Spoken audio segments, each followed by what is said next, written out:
Good morning, everyone. Welcome to our daily devotional. First of all, apologies for not having had the devotional put up on Facebook yesterday. Things have been pretty busy this week, so apologies for being a day late with this. We're returning to Psalm 13, and you'll remember that in our last two studies, we saw how the psalmist was frustrated and anxious with respect to his circumstances. He was frustrated because he didn't think God was acting on his behalf, and he was wondering when things were ever going to change. Well, when we come to the end of the psalm, we find that the whole atmosphere is different. There's an atmosphere of calmness, there's an atmosphere of reassurance, there's a confidence in the psalmist which wasn't there at the beginning of the psalm. The impatience and anxiety of the opening verses have now disappeared. Now, things haven't changed. He's still very much in danger. Saul's very much still hunting him. His life hangs in the balance. Deliverance has not yet come. But the fact is, his feet are now on solid ground rather than treading in the mud of discouragement. He now has a much stronger trust in God. And what is it that has brought about this change? What is the basis of the trust? It is God's loving kindness.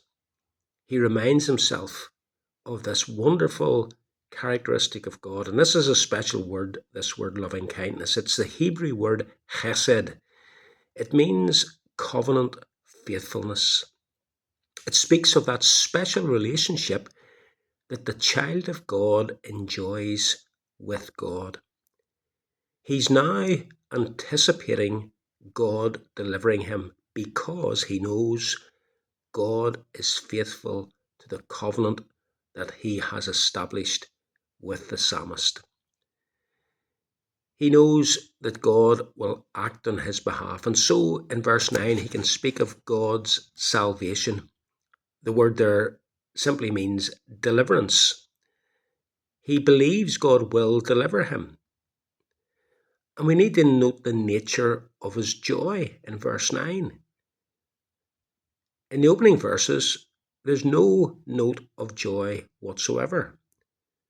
But now, having taken time to talk to God about the situation, to unload his burden and to speak honestly to God, and having taken time to think the matter through from the perspective of the relationship that he has with God and the knowledge that he has of God's faithfulness, all the frustration and all the anxiety of verses 1 and 2 melt away, and they are replaced by a spirit of calmness and a spirit of rejoicing.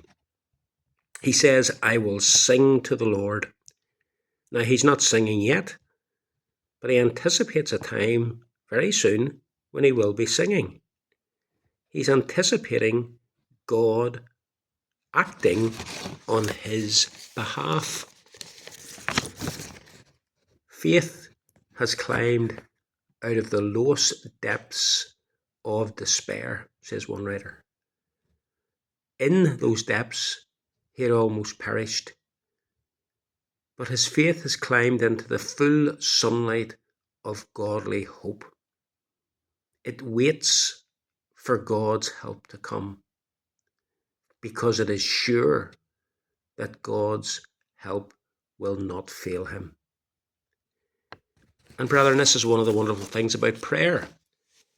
As we come to God like the psalmist, we can open up our hearts to God. We can tell him exactly how we feel.